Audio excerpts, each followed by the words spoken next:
troubles all began 3 years ago, with the passing of the old king, Lord Ironfist. The king left 2 sons.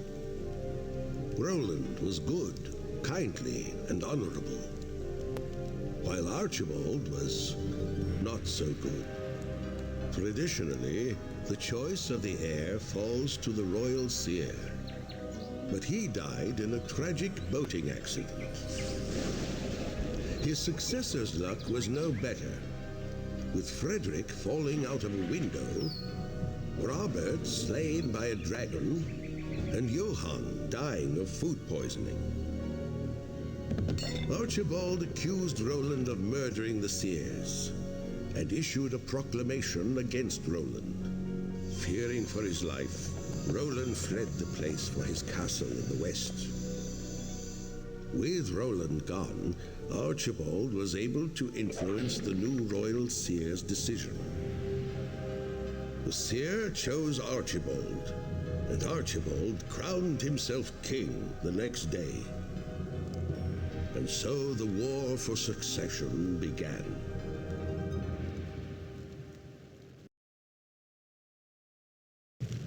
Choose your lord.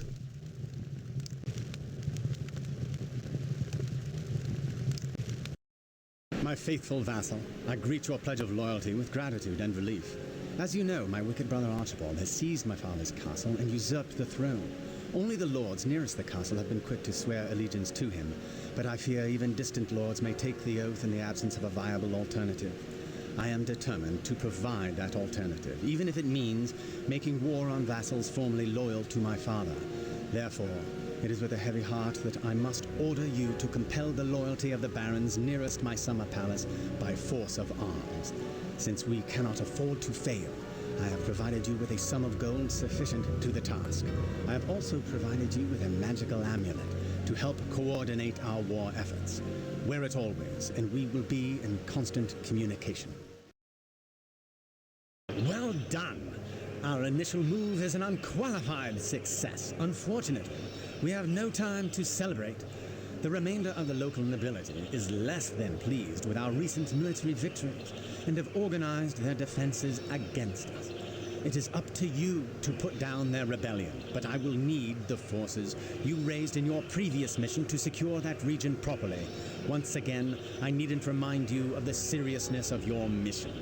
We must win in order to secure the taxes necessary to finance the war against Archibald.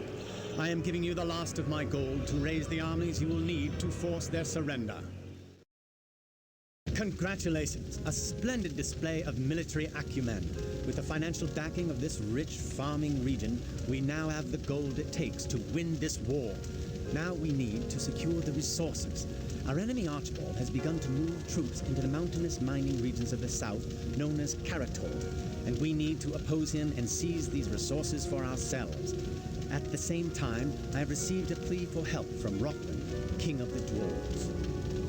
Archibald's warlocks have attacked a dwarven village 4 days ago, slaughtering every last man, woman, and child in their quest for dwarven gold. Finding none, they press their attack against the rest of the dwarven holdings. My general, I seek your counsel. Shall we launch an immediate attack on Archibald's forces in Carator, or shall we go to the aid of the dwarves? Rockland has sent a messenger to convey his undying gratitude for your assistance against the warlocks. In return for your aid, Rockland has promised you the unconditional support of the dwarves for as long as you should serve me. Already he has sent troops to the Carator Mountains in anticipation of your move against Archibald. His forces await your command. Our seizure of the Carator mines has strengthened our position immeasurably. This strength, in turn, has begun to convince some of the more cautious lords to join our righteous struggle. 2 of these neutrals have finally agreed to join our side. Their strongholds lie in a key valley that must be controlled in order to maintain supply lines to Archibald's castle. Your orders are to raise an army from the local population and launch an attack against the other 2 disloyal barons in the valley. Once this objective has been achieved, we will be firmly in control of the continent's resources and will at last shift from defense to offense. General, this is King Archibald speaking. Your exploits in the field have impressed me, and I have decided to offer you one chance to join me and receive a proper reward. I can offer riches and power that my brother can only dream of. Wealth and power against the certainty of the hangman's noose when I inevitably crush my brother's feeble forces. Well, what do you say? My seer informs me that you have turned down an offer to betray me. Once again, it seems I am in your debt. You may rest assured that when all this is over, your service will not go unrewarded. I have received a request for aid from the sorceresses of Norriston. Their public declaration for me has made them the object of Archibald's wrath. Archibald has sent a large army to make an example of them. They must be defended if we are to maintain our diplomatic credibility. I am sending Lord Halton to assist you in your efforts to rally the sorceresses. And once again, thank you. The sorceresses send their regards for your aid and promise to make available their best practitioners while you remain in my service. My good general, I require your counsel. The time draws near when we must prepare and launch an attack against my evil brother. My advisors have given me mixed advice. Half say that I should send you to gather troops for the attack against the lords that remain loyal to Archibald, while the other half tell me to send you on a quest through the travel gates to find the fabled ultimate crown. What say you? I see that you have gathered your force and are poised to attack Archibald's defenders. Due to a desperate counteroffensive upon my holdings here in the west, I am unable to send you aid in this crucial hour. I can only hope that the forces you have gathered, magical or otherwise, are sufficient to the task. Lord Hart will assist you in your endeavor. Oh, and one more thing. Be sure to capture General Corlegon. If we can deny Archibald his wisdom, Archibald will fall more easily. At last, the war draws to an end. My brother refuses to surrender in the face of your army, and instead sends his undead armies to continue their war against his own people. I must redirect the forces you so cleverly led to victory against General Corlegon to the defense of the people. I have decided to put Lord Hart in charge of the defense and you in charge of the attack against my brother's weakened armies. You have free access to the holdings you recently confiscated from Archibald's vassals.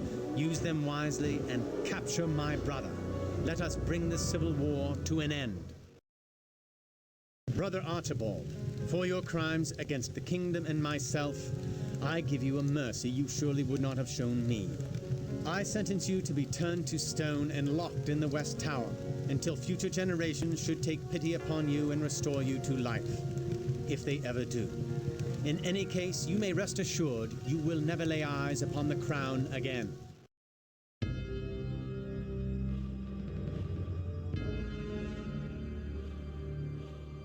The troubles all began 3 years ago, with the passing of the old king, Lord Ironfist.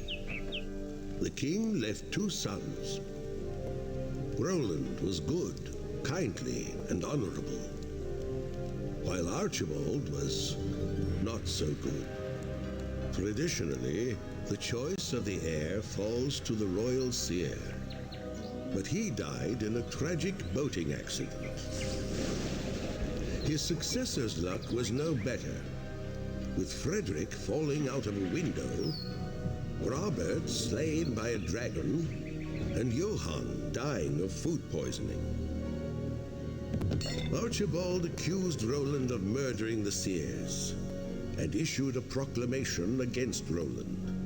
Fearing for his life, Roland fled the place for his castle in the west.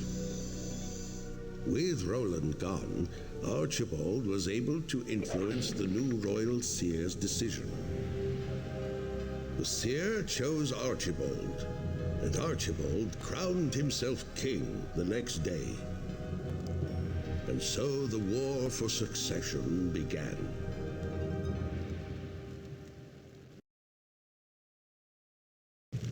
Choose your lord.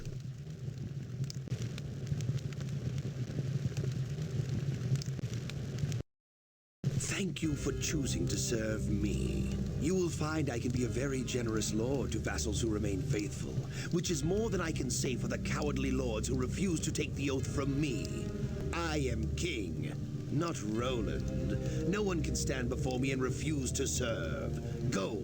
I have allocated a sum of gold for the purpose of making an example of the lords closest to my castle.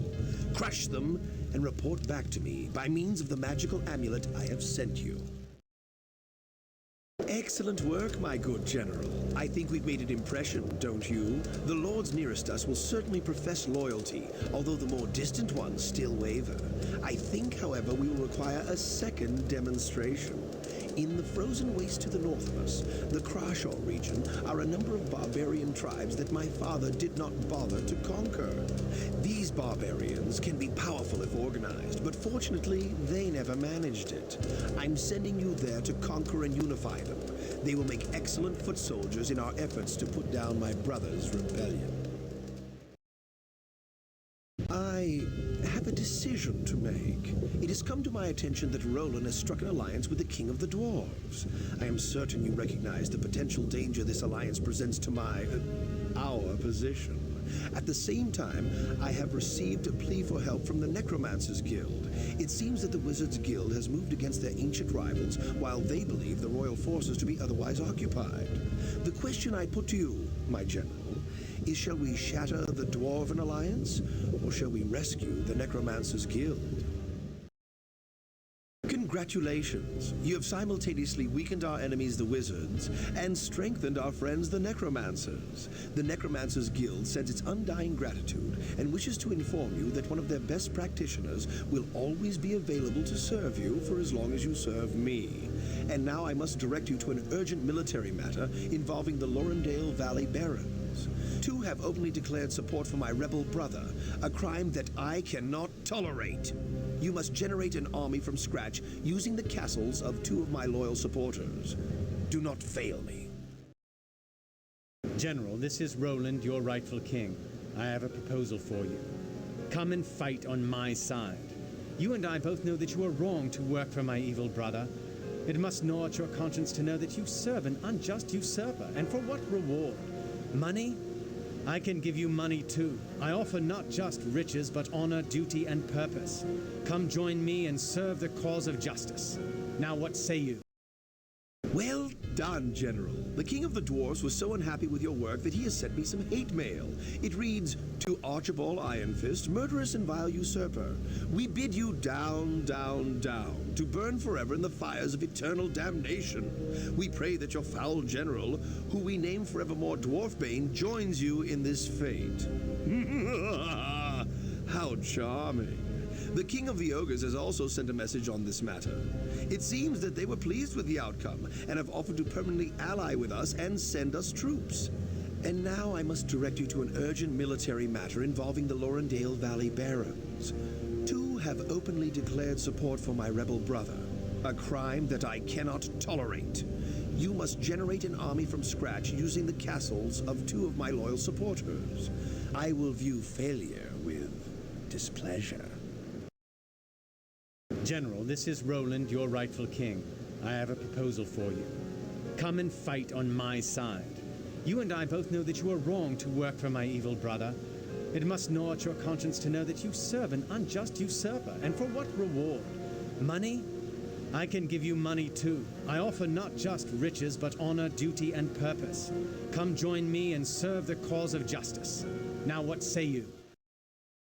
My pet necromancer overheard your conversation with my brother. You chose wisely. My brother doesn't stand a prayer of winning this war, and your head would have joined his on the chopping block. But don't fear.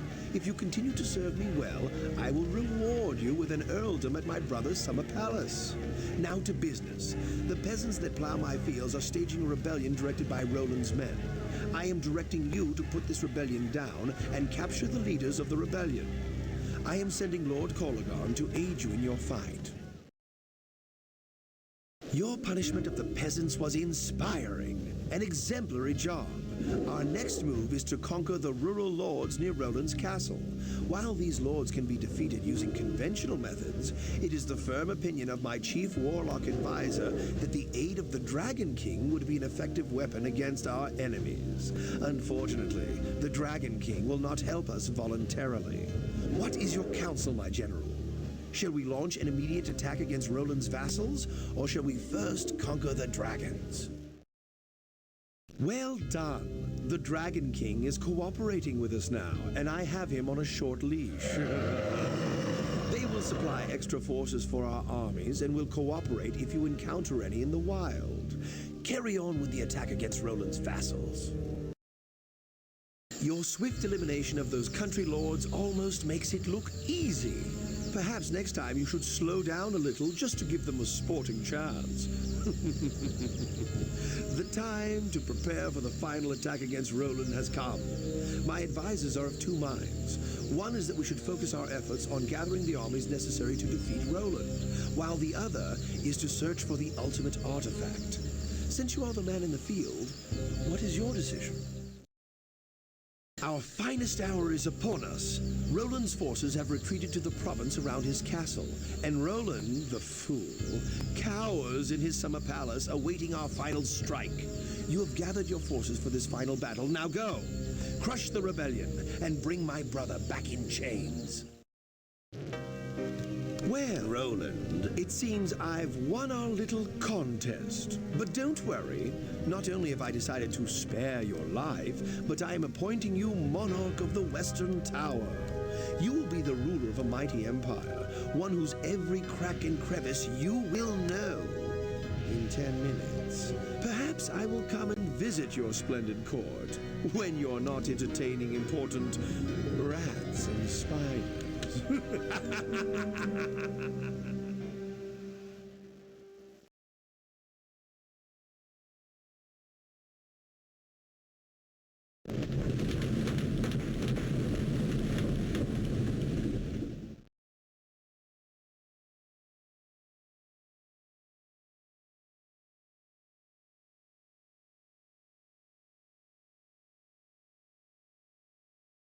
Viscount Krager, a companion of your youth and commander of the Empire's northern reaches, has turned against the Emperor in open rebellion. Though he lacks the forces to topple the throne directly, he has embarked on a quest for a legendary artifact that will grant him powers great enough to destroy us all.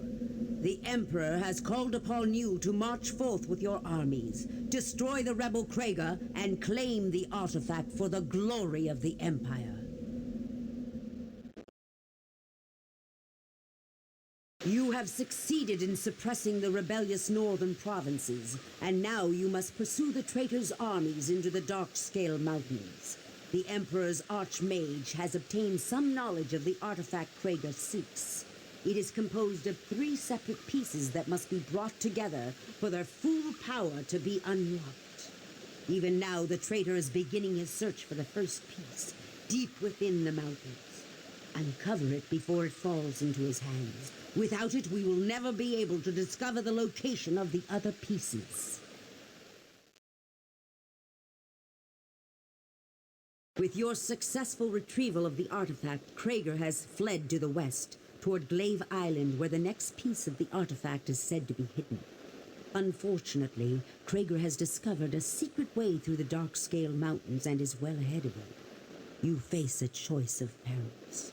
You may wish to follow Krager along the hidden path known as the Abyss, but you will face mortal perils. Nonetheless, this is the faster route. Your other choice is to circle the mountains through the forests to the south and west.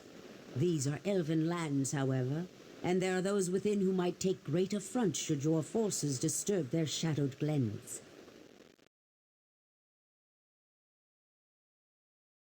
As you have proven responsible for the removal of a hated rival, the elven Lord Ithanis has agreed to support the Empire in its hunt for Krager. He has promised to provide you with a tithe of wood, and any elven forces you encounter will aid you in your quest. However, there is also less fortunate news. The traitor has already unearthed the second piece of the artifact upon Glaive Isle. Turn your attention to the north, where the last piece lies deep within the snowy wastes. A great barbarian kingdom straddles the passes to the Northlands, and you must subdue these fierce raiders before your expedition to the far north may proceed. Alas, Krager has already retrieved the second piece from Glaive Isle, and all that remains is to race for the northern waste to seek out the last piece. Whoever regains this piece will have an advantage when it comes time to bring the traitor to ground. Curiously, our scouts have returned with strange tales of verdant green lands in midst of the snowy wastes. Whether these tales are true or merely the ramblings of snow-blinded travelers, none can tell.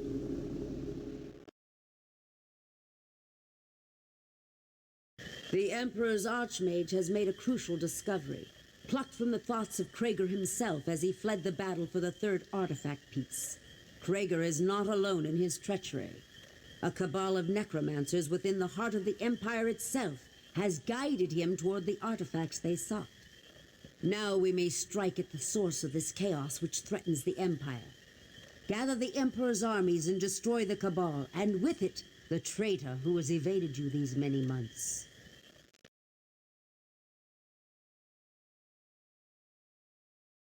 It appears that Krager fell into the sway of the necromancers by means of magic. With the power of the helm, you have freed his mind and put an end to his rebellion. With this knowledge in mind, the Emperor may show leniency for his rebellion when he faces the justice of the Empire. But regardless of such matters, you have reclaimed the final piece of the artifact, and now its full power is at the command of the Empire. Take up its might and wield it against our true foes. Destroy the necromancers and their nest of treachery and deceit.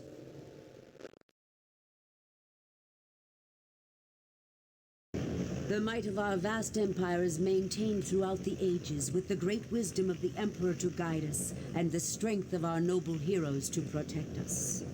You claim that Viscount Krager, a former friend and compatriot of yours, did not act of his own will in this uprising, but was held under the magical influence of the necromancers. Be that as it may, he has been seen by the people of our lands to raise arms against the Empire. Such an act cannot go unpunished. You may rejoice, however, for the Emperor has chosen to grant you all lands and titles that Krager possessed in return for your great service and obedience. Such is the price of loyalty.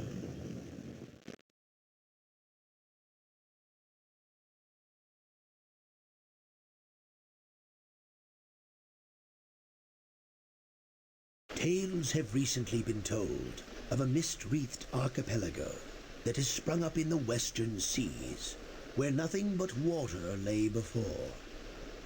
They are the legendary Shrouded Isles, wherein lies the Fount of Wizardry.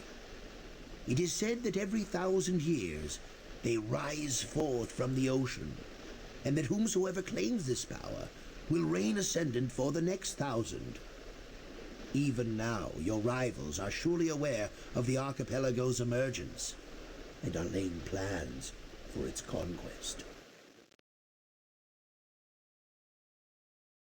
Through the inhabitants of these isles, you have learned the location of an ancient library.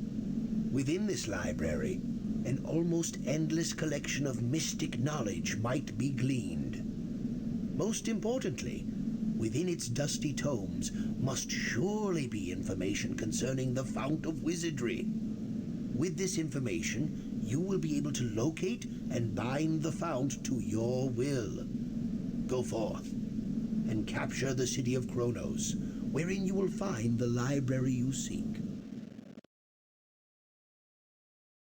With the library now yours to study, the location of the Fount of Wizardry has been revealed to you. Unfortunately, it has already been claimed by one of your rivals. Without the knowledge in the Library of Kronos, it may be some time before they can control its power. But once they do, they will be unstoppable. However, the existence of an artifact of great potency has also been revealed by the library. This artifact has the power to completely nullify all magic in its presence. A most effective weapon against a rival archmage. The Orb of Negation is now yours, and with its power your victory is all but certain. But move quickly, for time is running out, and if the power of the Fount of Wizardry is bound by one of your rivals, Not even the orb will protect you from their power.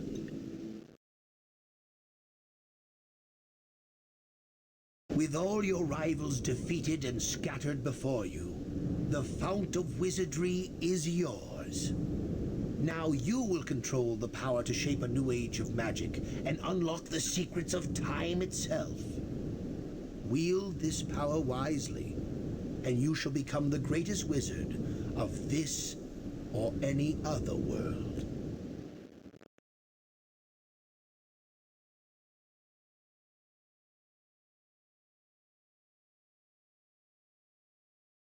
Many generations ago, before this kingdom came to power, the land was the battleground for a handful of warring tribes. The barbarian Jarkonis, first of a long line of rulers, had a vision to conquer and unify the tribes. Several generations passed, and the kingdom which Jarkonis had established grew and prospered freely.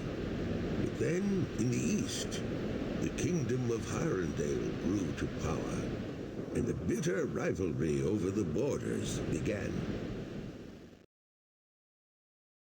King Jarkonis III, grandson of Athenia, lay on his deathbed and pondered the fate of his weak struggle with its enemies had taken a heavy toll. He knew that if the kingdom were to again prosper, it would need aid from distant relatives. The final choice he had to make was this: send help to recruit crazy Uncle Ivan the warmonger and his barbarian clan, or send a search party out to look for the family's wayward son Joseph, a wizard of some repute.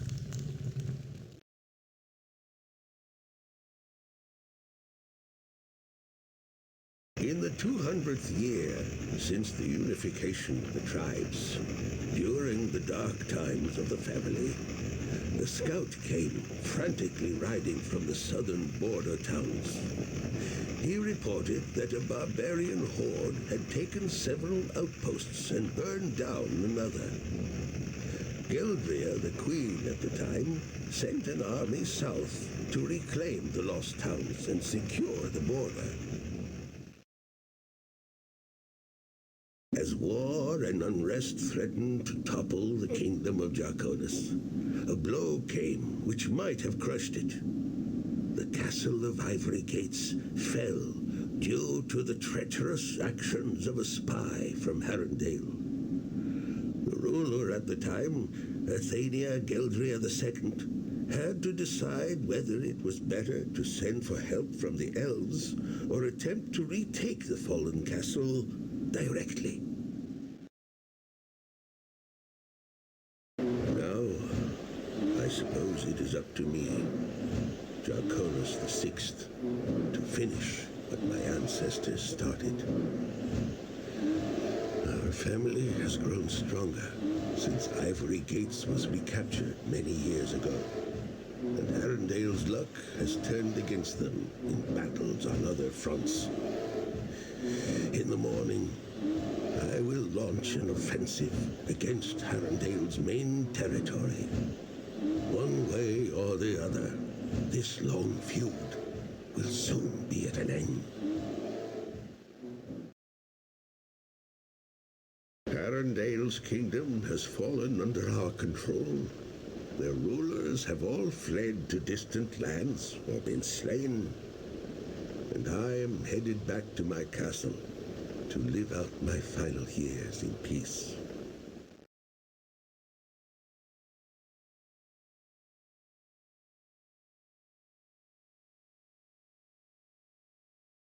On my journey to the Outer Isles for Lord Elberon, a sudden and ferocious storm wrecked my ship.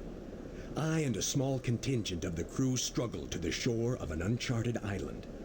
Now I need to construct a ship large enough to make the voyage back home to the mainland. Our journey is well underway, and we should be home in a fortnight. By pure luck, we have discovered the notorious Pirate Isles.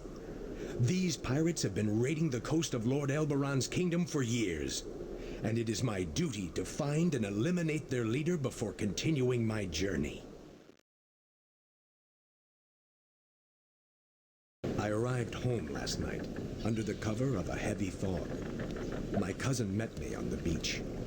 He explained that a civil war had broken out while I was away. To my dismay, the leader of the rebellion is my sister, the Necromancer, with whom my family ties are very strong. Now I must decide. Should I remain loyal to my Lord Elberon, who has treated me honorably in my years of service, or acknowledge the more ancient bond of blood and fight for my sister's cause?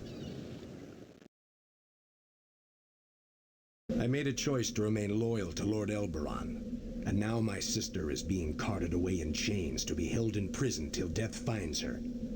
I have made peace with my decisions, but I sorely wish this conflict had not led to bloodshed. The castle of my former Lord Elberon lies burning in the distance, and even though my sister and I have triumphed in our cause, I will never forget the betrayed look in my liege's eyes when he saw me riding against him.